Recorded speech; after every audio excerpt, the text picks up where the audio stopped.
This is Mark and Charity's Coffee Podcast.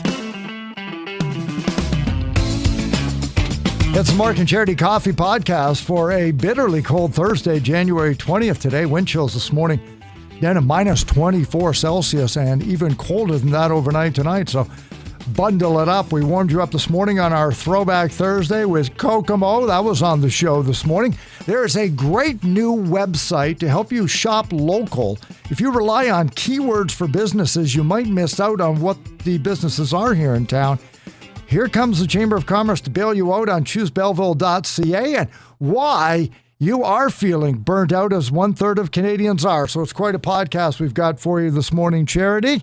And she's working out in her home studio in Campbellford. And we talked very early this morning, right off the top, though, about sending a little bit of love the way to the people at Quinte Gardens. Yeah, how just a little note, a little something to say, you know what, stay strong, or we're thinking about you. What a difference that can make. They've started a campaign. They're calling it Letters with Love, and they're inviting everyone in the community to do just that. The residents have been isolating now for the last little while, and just to give them a boost, just to give them a little bit more oomph to get through it, people are being encouraged to send these letters with love. So you can do it two ways. You can do it through email. Leanne Elport is the one organizing it from Quinte Gardens. So you send it to her email, or you can actually mail it. And I know I used to do this with my grandmother. She and I used to write letters back and forth because she had said to me how much she enjoys getting mail. Mm-hmm. And we get so little mail anymore.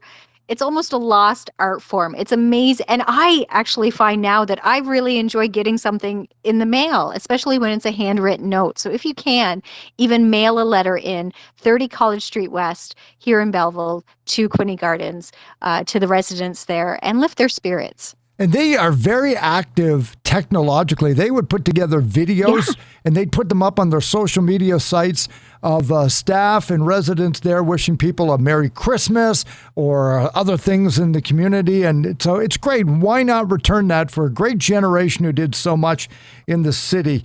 So to Quinte Gardens, Letters with Love, get those in. And so we encourage you to do that. Also on the show this morning, Jill Raycroft of the Chamber of Commerce.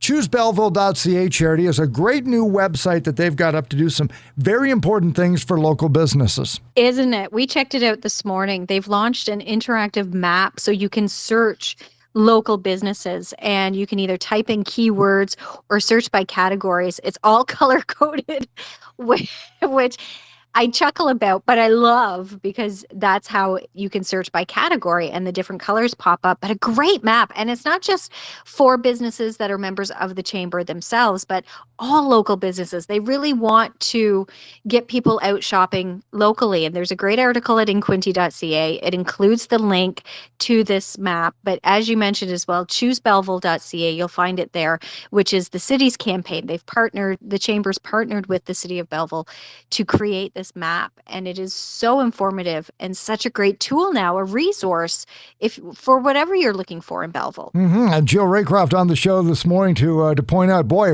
if there's a time that you need to support local businesses, it's right now. I can't imagine a better time to make use of what's out there, and we got this amazing grant through the Ontario Chamber of Commerce to be able to make it happen. And so we're really excited. So in addition to the amazing Choose Belleville campaign that the city launched a few months ago, we've been able to add this little element underneath it that makes it really easy to find local. I guess the whole premise was we knew that people were advertising to, like, promoting people shopping local or supporting local, and everybody's really stepped up to the plate to do that. But what I struggled with was when I'm trying to find local, like, where do I go? So we have a directory at the Chamber website, and of course it's really focused on our members, and we want to support them for sure.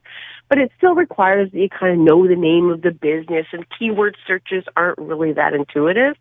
And the city has a great comprehensive website or directory as well. Same problem. So this new technology came up that kind of scrapes Google for information, and by encouraging businesses in the community to grab their Google My Business profile or claim their profile and update that, this means that this map or this directory will be current as long as the business keeps up their information. So it can live on for eternity, I guess, as long as Google is. Well, it is quite a map, and it ranges from salons, hairdressers, to restaurants, a big one, pet groomers, any sort of shopping you want to do. It's very interactive and color-coded, which is helpful as well.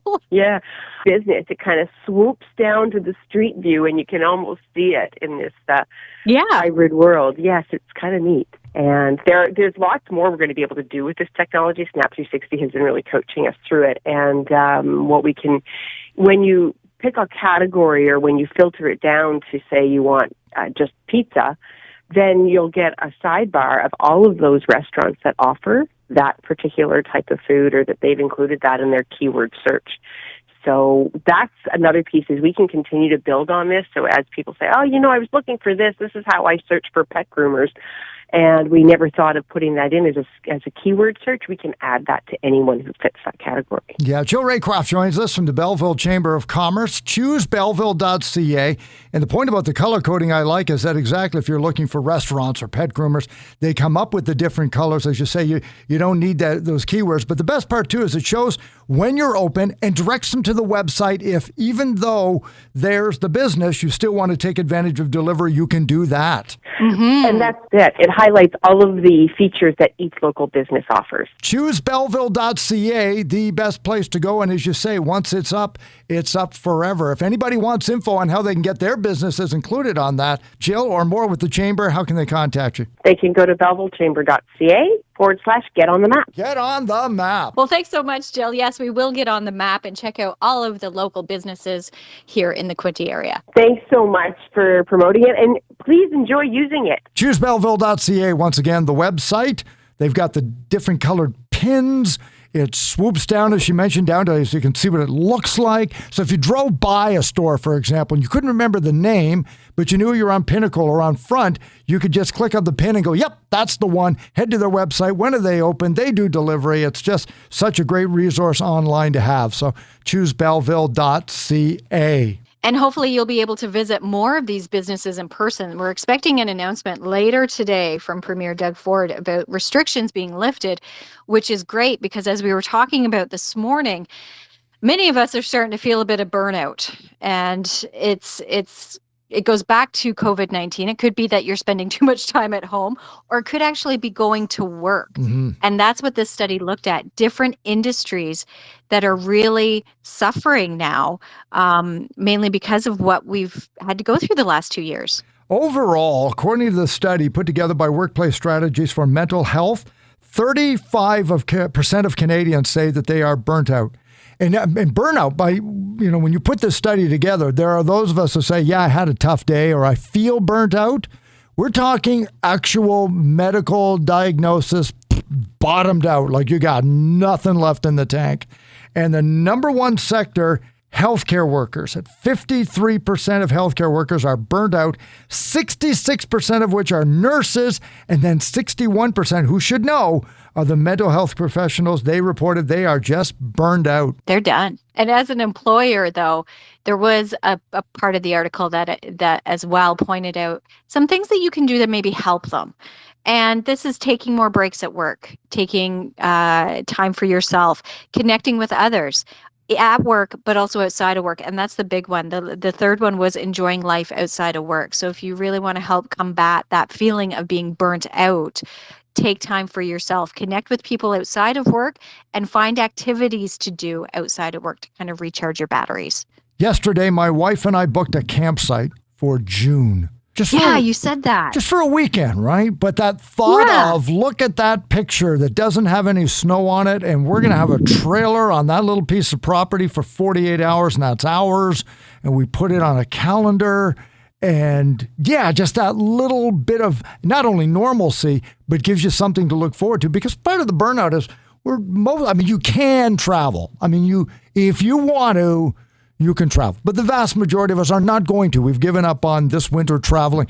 And now for some of us, that's been 2 or 3 years. And it gets to be a little bit tough. And I know, like you've got major cabin fever because you've been home for a reason. You have to be home and you can't come into work. And so thank goodness you got neighbors Well, yes, we have the best neighbors, and they, I think, because there's different types of burnout. We were just talking about being at work burnout, of course, high stress situations, but there is that burnout of also being at home. And it sounds silly, but as I said to you this morning off air, I admitted, you know what, this week I am feeling a little burnt out. We have had to deal with being at home for an extended period of time, all of us. We did have a positive case here in the house, so we've been isolating. So the kids haven't been able to go back to school. We haven't been able to go to work. And thankfully, yes, my neighbors did recognize that. And I don't want to promote this by any means. And please don't think that we drink excessively. But yes, it was very light. It lightened the mood and lifted our spirits that yes, I did have a delivery from the LCBO show up at my doorstep yesterday, which was very much appreciated. And it did make me chuckle. And it was kind of that feeling of lifting your spirits. We talked about the letters with love to Quinny Gardens. That too, great way to lift somebody's spirits. But having that connection with someone outside of the household too. A great way to alleviate some of that feeling of being burnt out. 60 years ago, your doorbell would have rung and there would have been a casserole on the porch. Now it's a box of clamatos. And it's just as appreciated. Yes. I appreciated it immensely. And the number one question I had that people were sending in this morning is, are there houses for sale on your street? No. There are not. I'm sorry. That is a closed community. Nobody's leaving that one, and nobody's coming in. Not now. No. Not now, no. So we'll get you back in there once we get past all the quarantine and everything that's got to be done with that. But be aware of it. Coming up tomorrow, we have our dad joke of the week. Not nearly as funny, I think, but it is timely. It's a weather joke. Oh, great. Dad weather joke for tomorrow. That's for Galaxy of Games. And then we'll be able to talk about the announcement that the Premier's got today. Some of the rumors include, the big one is we're going to be able to get back inside the restaurants. So some of these indoor activities at capacity levels, but at least they're going to open it up a little bit sooner, or perhaps they'll have a date for next week. But the fear that it was going to extend into February doesn't seem to be the case. And so that's good news for sure. Charity, thanks. Stay well, right? And we'll get back together. Yeah. Mark and Charity Coffee Podcast here on Spotify, Apple Podcasts, Google Podcasts, and right here off of our social media sites. Anytime you want to chat with us or give us an AMA and ask me anything, 613-962-0955. You can text us around the world 24 hours a day. We'll be happy to chat with you that way as well. Talk to you tomorrow morning at 95.5 Hits FM in Belleville, where it will be sunny and it will be bitterly cold on Friday, January the 21st. Tomorrow, have a great day today.